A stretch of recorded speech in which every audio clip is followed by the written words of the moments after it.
Thank you for coming here today. I'll introduce you to our panelists, starting with Chandrahas Choudhury, who is a writer based in Delhi. His books include the novels Arzee the Dwarf and Clouds, and most recently the short story collection Days of My China Dragon, which revolves around a Chinese restaurant in Mumbai. Krishnendu Ray, who is the chair of the Department of Nutrition and Food Studies at NYU. He is the author of many books, including The Migrants' Table and The Ethnic Restaurateur. And Adam Platt, who is a James Beard Award winner and who has been a contributing editor and restaurant critic at New York Magazine since 2000. Thank you for coming here today. Thinking about the theme of this panel, which is food, memory, and culture, I was struck by a line from Chandrahas's new book, where you say, sometimes a single meal can sustain a human being for an entire lifetime. Mm-hmm. And so I thought maybe we'd just start by talking about our memories, and if you could each go around and say, what was your most loved food as a child, and also your most hated? Sure, I can start because that sets off images right away. I think one of the very nice things, Ligaya, about growing older is that things that used to be greatly hated suddenly move across a little continuum and suddenly pop up one day as something wonderful. Mm-hmm. And there are many Indians here, and the thing that we all hated as children, the universal object of distaste is Karela. Which is bitter gourd. Mm-hmm. And I remember I used to detest it so much that my mother would go to great lengths to make it, and as soon as your parents' gaze was turned, you'd just chuck it out of the window in these little chips. And I remember once we had a new neighbor on the ground floor, and my mother met them coming up the stairs and said, what is it like? Are you comfortable? And they said, it's all fine, except on Sunday afternoons we go out to sit in the sunshine, and suddenly these little bits of vegetable keep falling on our heads. And she was very upset and came up at me, and from then on I had to eat all my Karela. But I love cooking this wonderful vegetable now at dinner parties, and I saw recently that I was trying to cook it in Washington, D.C., and I went to an Indian shop and found it. And they said we grow lots of it in Florida now. Wow. Because it's also a vegetable used in Chinese cooking. And I brought some home. I have to say, I have the greatest appreciation. They're wonderful, wonderful bitter gourds we had here. And especially these pink seeds, which have these very nutty, crunchy texture. You just fry them up. I'm giving a little recipe now. You just fry them up in little fritters and mix them in yogurt with a little fried garlic. And you don't need to do anything else. Just put out some naan, and everyone thinks you're an Indian chef. Fantastic. So I'm mixing my least favorite and my favorite food memories into the same vegetable. That's fantastic. I love it. That's terrific, because in fact I was just beginning to think about it. My favorite vegetable is Karela. So my mom is Odia. In fact, my father is Bengali, to Uche, in a colloquial Bengali. And in our family, for instance, that's almost like a peculiar marker of our family, with a little bit of steamed rice and some ghee on it, and uche bhaja on the side, and especially with kacha lanka, green chili. And that almost, we feel, most of our friends as kids never liked it. So that kind of marked us as someone distinct with sophisticated kind of a palate. Mm-hmm.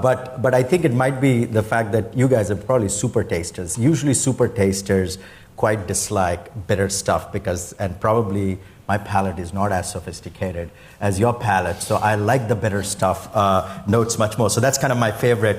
And the other side of the story is my mother really loves eggplants.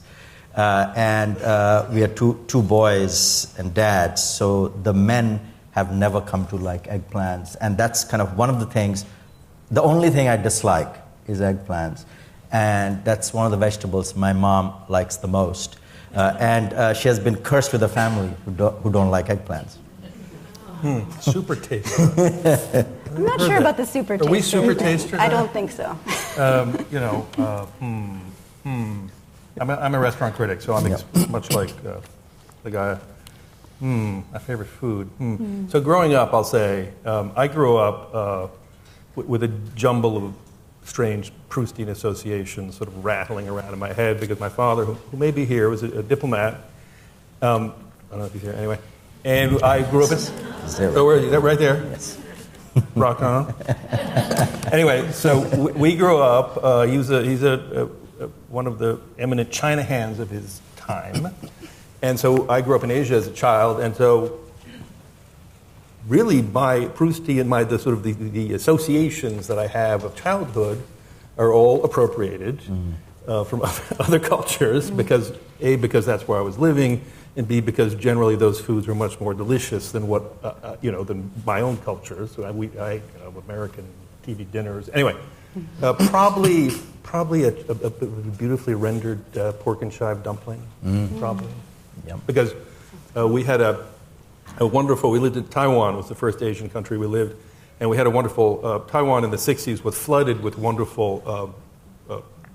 Many accomplished people from all the capitalist professions who fled China. And there were many chefs and cooks there, and we were fortunate enough to have a wonderful chef working for us. And he was from Shandong in the north, and he cooked these beautiful the comfort foods of his region were just fabulous. So that would be my favorite. Least favorite, maybe Marmite. British Empire, exposed to that in Hong Kong for the first time, where we moved from Taiwan, so maybe Marmite. I don't like Marmite. What's the point of Marmite? I mean, it's a nutrition. That's true.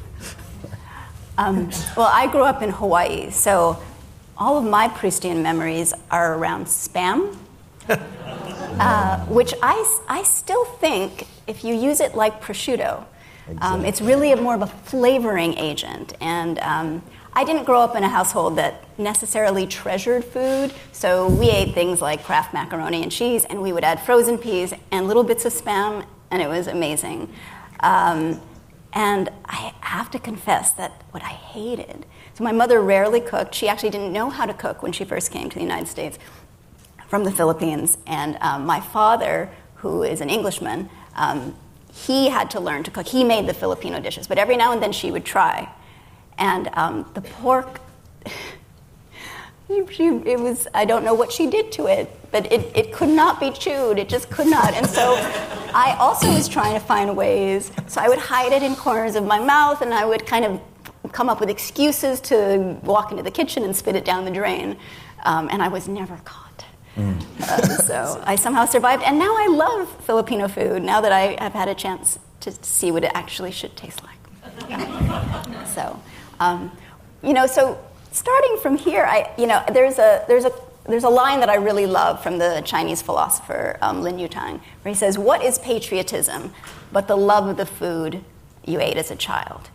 And I think about this a lot because it sounds really true and it resonates. And at the same time, I think, well, what if you grow up eating food that isn't the food of the dominant culture in the country you live in?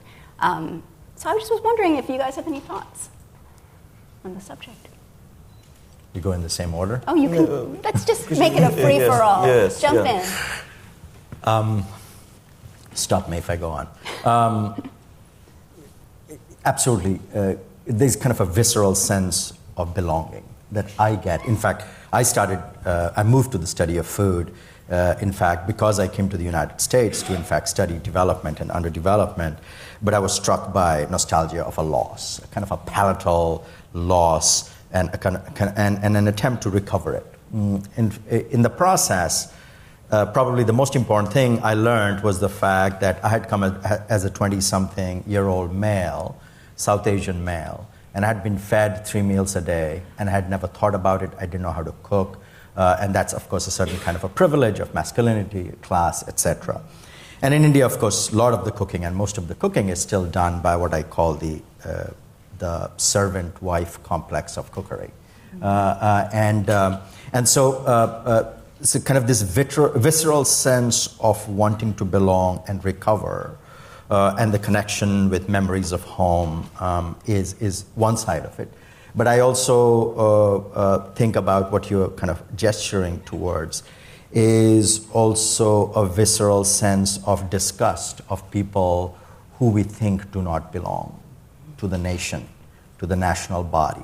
And in everywhere in the world, including in the US, and in, of course, India, there's this strong, visceral hatred of people not allowed to be patriotic anymore, which could be by caste, which could be by religion, And so that the two side of that visceral relationship to notions of belonging and community and a memory, and then this sense of refusing others' entry into our world. And I think both those things are important to this question of visceral love and hate. I think there's some good points there. It seems to me it's very seductive to think of, patriotism as what Lin Yutang says, to think of patriotism as linking back to the foods you ate as a child that make you somewhat authentic and a member of your own society. But I think it has a kind of ideological, one doesn't know in what context it was said, but I would argue that in very diverse societies like ours now, actually we could reverse that and say patriotism means learning how to eat the foods of other people in your society. And actually I think this is a very paradigmatic Indian journey in that we all come from households. Most of us, I think in our generation at least, had parents who came from, spoke the same language and came from either the same religious or the same cultural background.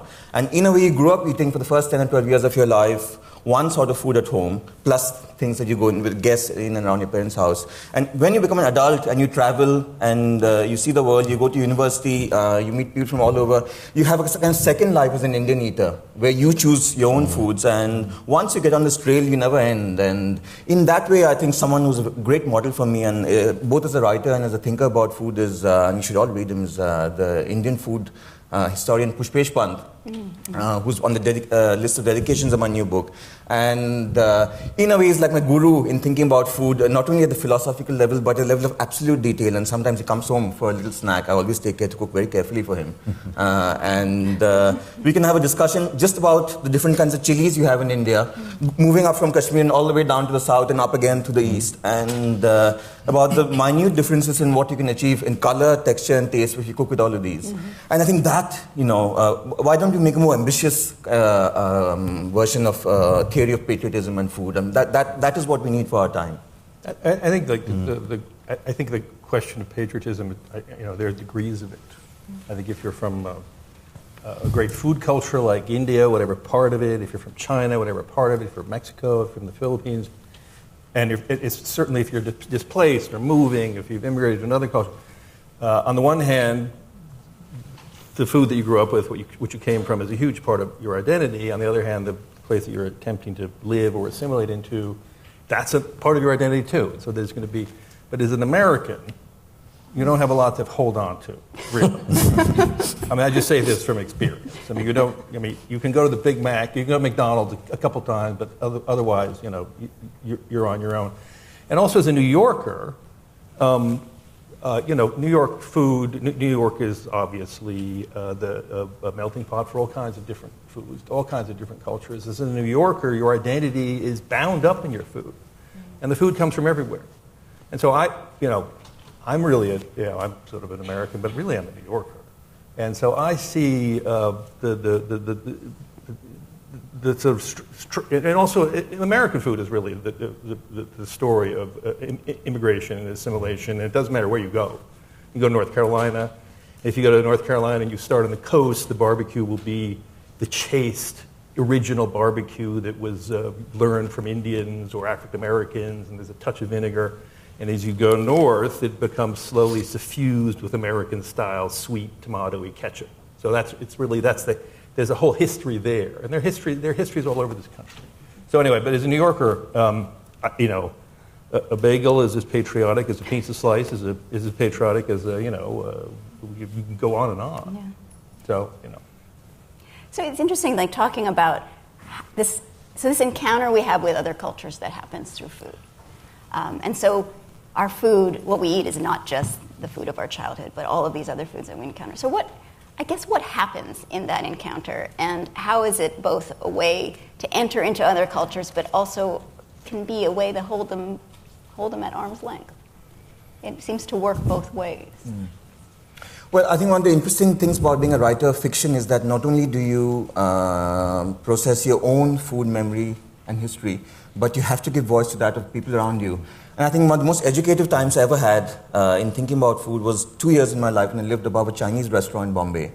And there were many, first of all, Chinese has its own history in India, Chinese food, and we have our own genre, Indo-Chinese, which many claim is much better than the original Chinese. Yes. And they will stand by that till the dying day. But what was very interesting was that, Bombay, so there was already a basic layer of Chinese, which is Indo-Chinese, and then there were some restaurants in Bombay which served authentic Chinese, which is much more expensive. And how authentic was that? that was often very authentic to the point where you could take a dinner party and go, and half the people would be very upset because they didn't want to eat that kind of food. They came for chow mein and fried rice, and they found, stuffed bitter melon and things like that, which they just ran away from. But this mid-priced restaurant was a perfect junction for different kinds of ideas about Chinese and what it meant to merge. And some customers would come and be very happy, other customers would come and be very disappointed. You couldn't please everybody because you're still making one kind of food. And most of all, I enjoyed studying the waiters because they're all small-town boys from the hinterland who had come to Bombay. This was their first or the second job. And suddenly you put a white shirt and a waistcoat, and you have to explain to customers who ask you, what is the difference between this dish and that? Please do explain. And they would be very, very nervous about it because they felt they had no background in this food at all. And some of them would be very troubled by it. I saw that one or two others just decided to wing it and would invent incredible stories about, why dim sum was small, for instance. Some customers would say, well, I ordered a plate of dim sum. There's only these 4 or 5 small balls here. And you would say, well, ma'am, that's just like how they make them in China. They have to be small because you're not supposed to show your teeth while eating. You're supposed to eat them very delicately. The princesses used to eat them in ancient China and stuff. And I was extremely impressed by this, level of food thinking, by inventing a culture on the fly. Mm-hmm. And in some ways, I think this is part of, the pleasure of eating. That when you take food someplace, it does literally develop wings. It doesn't need to hold to the old stories. Mm-hmm. And where it goes, it makes its own life up from the ground again. Great. No, it's a lovely point. And in fact, I'll use an example to illustrate it. Grew up the first part, 10 years of my life, in a very small town, palindromically named Kotoko in Odisha. And it's about 200 kilometers south of Calcutta. We went out to the restaurant just twice a year. My birthday and my brother's birthday. And we were just that generation where the parents were beginning to celebrate birthdays of children. We never celebrated our parents' birthday. And there were 2 restaurants, and one was called Waldorf, the other one was called Hong Kong. And both were owned by Chinese. And Chinese immigrants and children of Chinese immigrants who were also running the dentistry business in small town in India, in fact, was run by Chinese because of caste hierarchy about pollution and purity and saliva. And leather shoemaking. So restauranting, leather shoemaking, and dentistry were dominated by the immigrant Chinese. What's fascinating, this is this encounter with another culture. For us, this Waldorf and Hong Kong were the height of cosmopolitan culture.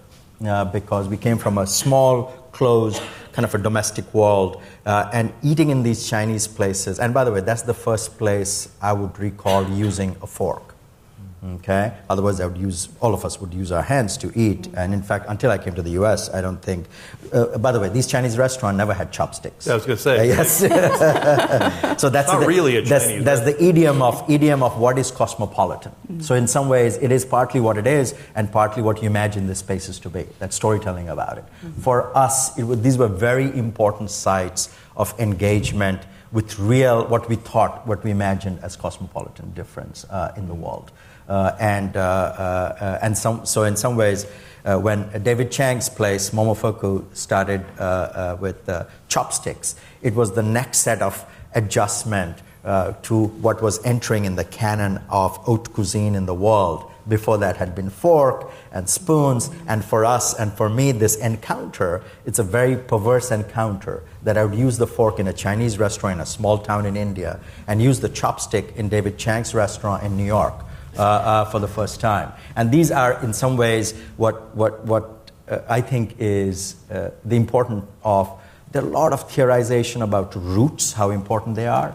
And I think what is equally important, and what has been gestured already, are routes of dispersal, of movement, mobility, change. That is also as essential to food culture as roots. David Chang's restaurants being festivals of assimilation, Yes. by the way. Yes. I don't know. Just one little. I don't know. So the first restaurant that I really remember loving and associating with my childhood was again in Asia. It was in Taiwan, and it was a restaurant which specialized in something called Mongolian BBQ. Does anybody know what Mongolian BBQ is? So Mongolian BBQ is not Mongolian. In fact, it turns out that it's actually Taiwanese. That it was brought to Taiwan. By immigrant, it was really bought. Nobody really knows how it got there, but it's a combination of teppanyaki. You guys heard teppanyaki, which is a Japanese style.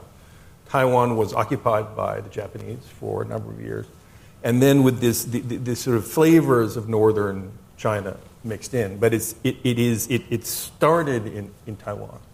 Anyway, we'd go and we thought we were eating this wonderful Mongolian food. My father had stories about, he would say this about, my father's a great romanticist of food and restaurants. And steak tartare, he used to tell us stories how the Tartar hordes would ride, on their great battles, and they tenderized the meat in their saddles. So steak tartare was like, so I have no idea if that's true, but I always thought it was an awesome story. And I repeated it again and again. So I guess my point is like assimilation with food, and it's actually one of the, food is always the most immediate way to experience a culture, I think, as somebody who's lived overseas all the time. And it's also, these things grow up everywhere, not just in New York, but all over the place. I mean, I think that it's interesting because one thing that came up while you guys were talking was this idea of authenticity. And, authentic is one of those words that I think we're getting a little bit wary of in food writing because of the question of what does it mean if we're talking about assimilation. So if you're an immigrant and you come to a new country, you can't get the same ingredients. Or if you can get the same ingredients, not the same. The water's different. The soil is different.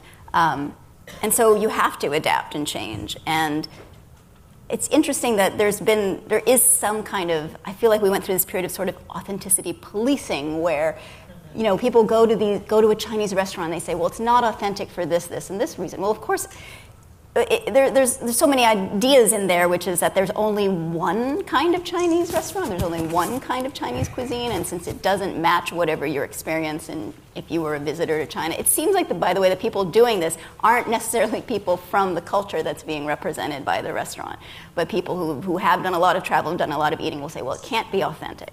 And I just always think about, well, this is a lot about immigrants making do, and any cuisine is continuing to evolve. So I'm just wondering if your thoughts, are there certain words that when you're writing about food that you try to avoid or that you put into context or you'd put into quotes? I would say it's a quixotic quest, or after the latest novel, Quichotte quest. Yes.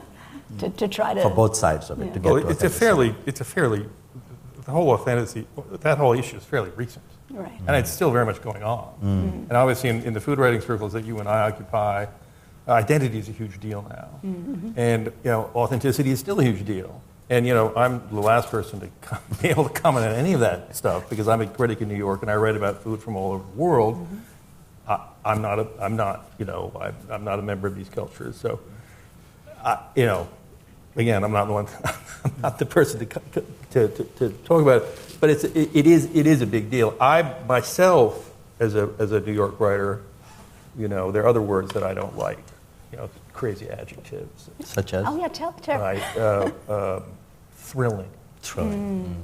Food is like the asparagus tasted thrilling. Like that's just so ridiculous a sentence that I can't even. Anyway, that kind of thing. Food writing is very easy, as you all know. It's very easy to overstimulate your reader and to just slather on the adjectives. And very early on, I came to food writing fairly later in my career, and I'm not really prone to adjectives anyways. And I had an editor who was an editor when I started at the magazine. He goes, now listen, he thought I might be prone to these adjectives. And he said, listen, just describe the food. Just mention the food. And that's all it takes. Like a crispy piece of chicken. That already sounds pretty good, right? Just as simple as possible. You will get across the idea, and then just move on. So there are all sorts of pitfalls in food writing, as we know, and the simpler is better. I feel like part of the problem. And I mean, you're probably all thinking, "Cry me a river! What an amazing job to be a food writer! Why am I complaining?" But it's a hard job. But I do think that you run out of words at a certain point where I mean, it's sweet, it's hot. That's why simple. You're totally thinking, what are other ways? Yeah. But I think one editor said to me, he said, "Stop writing about the food."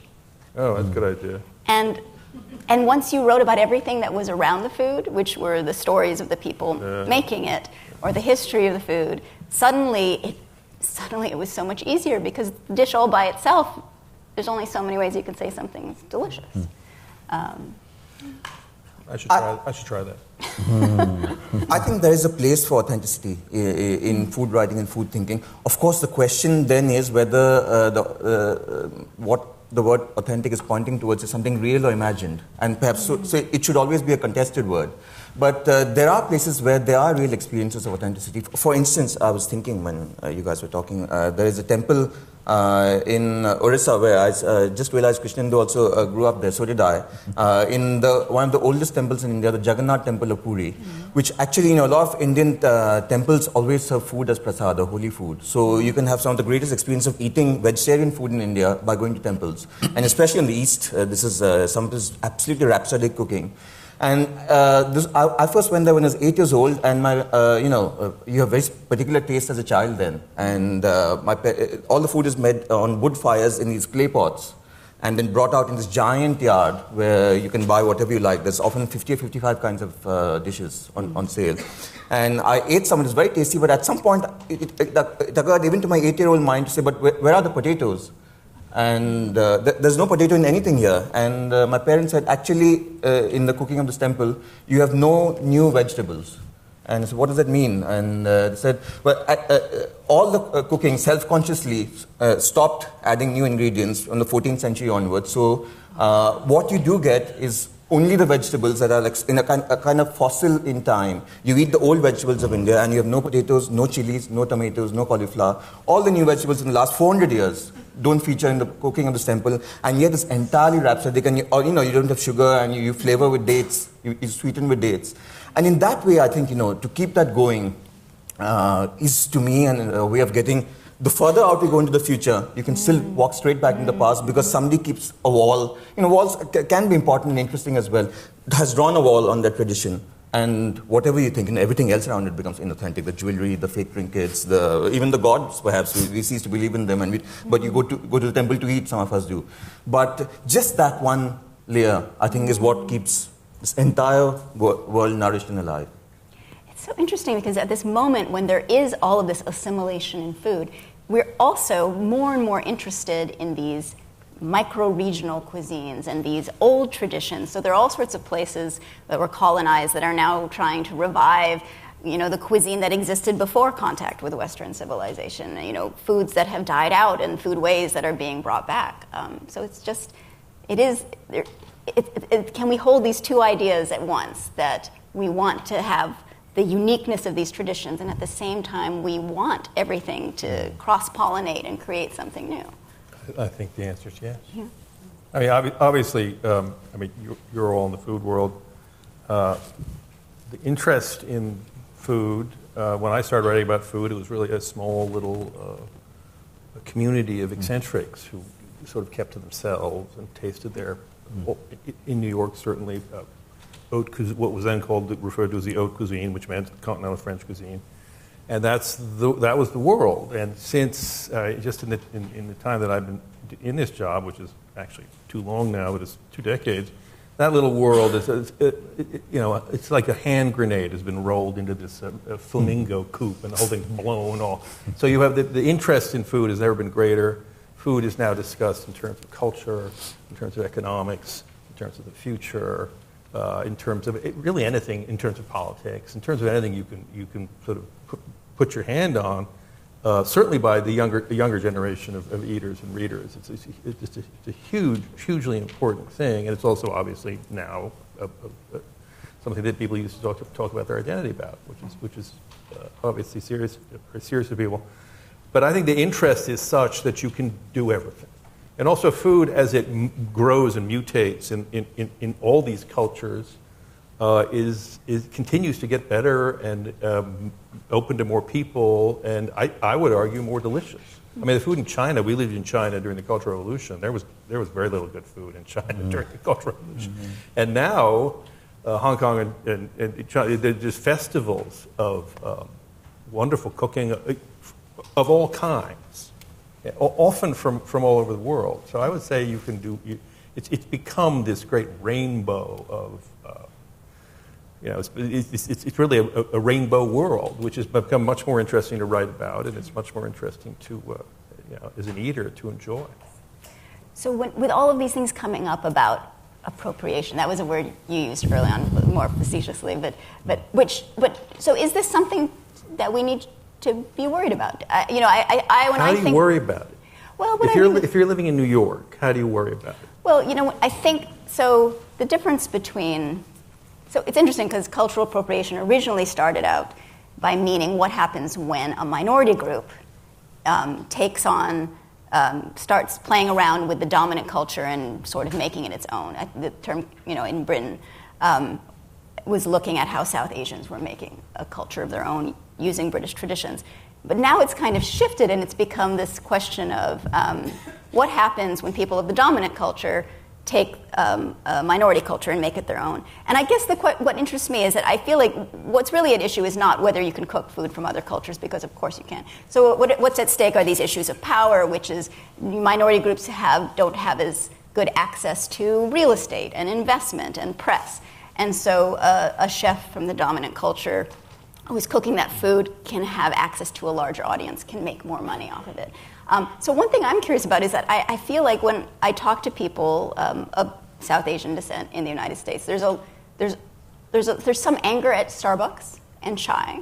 But when I visited India, people in India the people I talked to just didn't even think about it. It didn't matter at all. So I don't know if this is something for you, Chandrahas, or for you, Krishnendu. What do you think about Starbucks' chai? I think it's horrible. Aside from the failure, it's failure as chai. The degree of my daughter loves it, though. Yeah.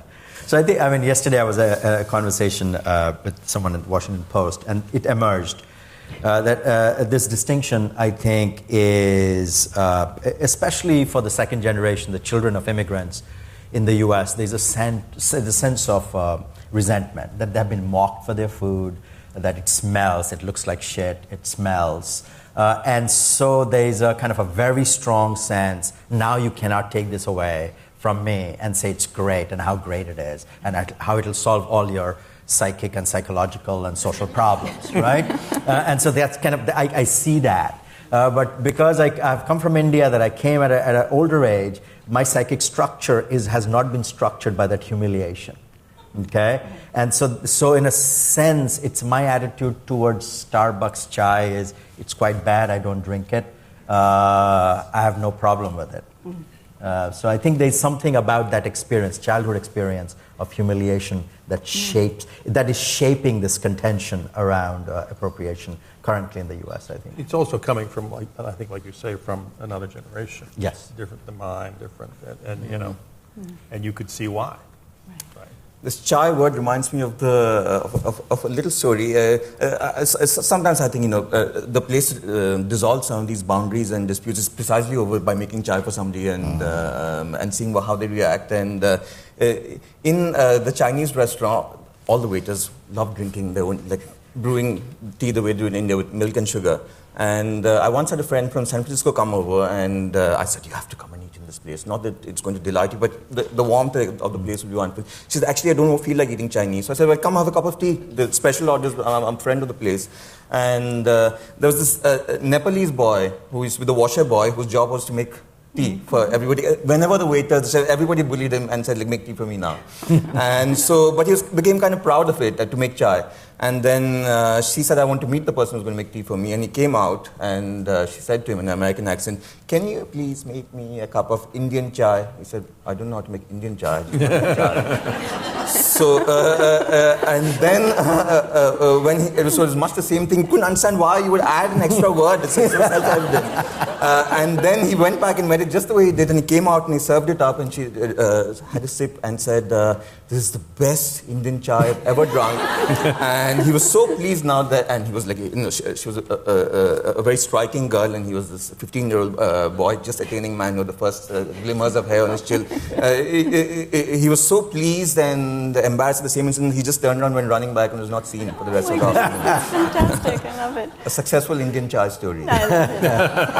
Well, I think that we can take some questions from the audience at this time. If anybody has a question, I believe there should be a microphone somewhere making its way through the audience. You won't be able to see. I can hardly see you, so you may have to wave at me. It's been a very interesting and sort of charming discussion, but also very chaste in the sense that there are lots of instances where food is weaponized. So we have Trump saying, the Green New Deal. Trump saying the Green New Deal is going to take away your hamburgers, or we're going to the leftists are going to make you eat healthy food.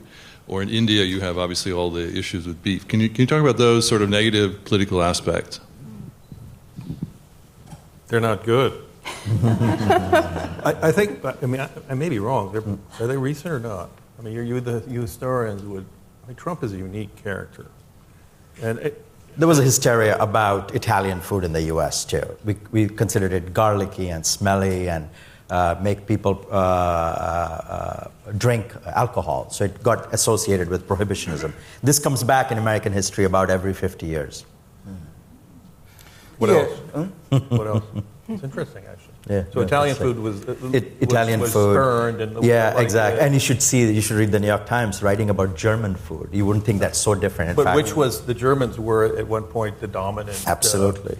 The largest all the trendy restaurants were German in the 20s. And what really peeved the Anglos about it was that the Germans ran all the bars, beer gardens down Bowery. But they didn't have a gender regulation or a generation regulation like the Anglo spaces, which were mostly white male spaces. The German beer gardens had women and children in there as family spaces. So you should read the hysteria in the New York Times, 1872. The people are writing these weird Germans, they're eating weird stuff, and they include women and children. So what you're pointing to largely is the first point that was made was this question of power. Food has always been, it's a visceral, intimate way to dominate others. And you can do it at an individual social level, and you can also, of course, it gets weaponized in the hands of the state. And that is, we are right now in that kind of a moment of bifurcation. At one side is this opening and a possibility and omnivorousness and breaking down of barriers. The other side, you have this weaponization of food. In India, people get lynched for your palate. So the ultimate limit of, and that's also, by the way, very important, embedded in American history on stereotypes about watermelon and African Americans and chicken and fried chicken. These were also weaponized in American history. So we go back about every 50 years we do that. So that's my optimistic view about it, because we do that every 50 years, it'll also die. Comes and goes. Yes. Also, like I was saying, food is much more political now than it's ever been. And the top chefs, it used to be the top chefs were sort of strange characters who were mysterious, and they did their business in the kitchen, and the fancy restaurants were run by mannered, really almost operatic, sort of buffoonish characters at the front. And in the last 20 years, the kitchen has taken over everything, and now the kitchen is literally the stage of many of the most trendy restaurants. And the chefs are not just cooks; they are, many of them, philosopher kings. They talk about, right? I mean, they do. At least the ones that I deal with. Saranadria. And Chang, and Tom Colicchio, and Dan Barber, who's a great chef, who's one of the original, one of the most severe farm-to-table, papal figures of that movement. And it's actually it's interesting. But it's something, and these chefs, they don't just talk about food, they talk about social stuff, they're very politically engaged, they, to their credit, can't stand our president, and because of the social media and the tools at hand to anyone who's, because they're more prominent now, thanks to shows like Tony Bourdain's, the cooks are prominent, more prominent than they've ever been, and they have pedestals and they use them for all sorts of political reasons, and the food itself is also political. Do we have time for one more question? Yes. You've talked about the idea of authenticity, but I'm very interested to hear your ideas about experimentation and whether experimentation takes place in different ways in this case in India, or particularly here in New York, which I think there's quite a bit. So I'd be curious to hear your thoughts. I got ideas on New York. New York is weirdly not very experimental food-wise. That's It's true. actually quite a traditional meat and potatoes. If you're gonna find the one essential New York kind of restaurant, it would probably be the steakhouse, right? Probably meat and potatoes. New Yorkers happen to come from all sorts of places, so you have all of these cultural influences, but they tend to be quite, they don't really like a lot of experimentation. I've thought about this a lot. Why can't New York really sustain an experimental They're restaurant? insular and weird. Expensive real estate. And less risk-taking. That's been a recent thing. But you talk about Ferran Adria. There are many. Ferran Adria was the not the father, but there's a movement called molecular gastronomy, and he's the great practitioner of that. And there are chefs who try to do it here, and much like experimental theater, it didn't really hold because the New Yorkers ultimately, and of course it is money driven. New Yorkers did go back to their steakhouses, and now they go back to their sushi parlors. Sushi has become weirdly and sushi there's no more fraught kind of food than sushi, but sushi has become the power food for this new generation. We used to go to steakhouses, now they go to their special sushi guy. I think there is one thing also, you said tradition and innovation, experimentation. And I think the third, which is the most kind of expansive space of innovation, is in fact failed replication. All my cooking, my mother's cooking, my mother started not knowing how to cook. Then she had to cook. She has cooked for 50 years. So in a sense, what she's doing is trying to replicate something. She fails, and she gets very good at replicating her own failed recipes as the next set of canonized recipes. My cooking is exactly like that. It's a series of failure to replicate my mom's cooking. And more power to that, more power to it. That's the world. It's constantly evolving in all sorts of unexpected and often not so delicious ways. I think that's all of our time for today. But thank you so much for coming, and I hope we can all continue this conversation among ourselves.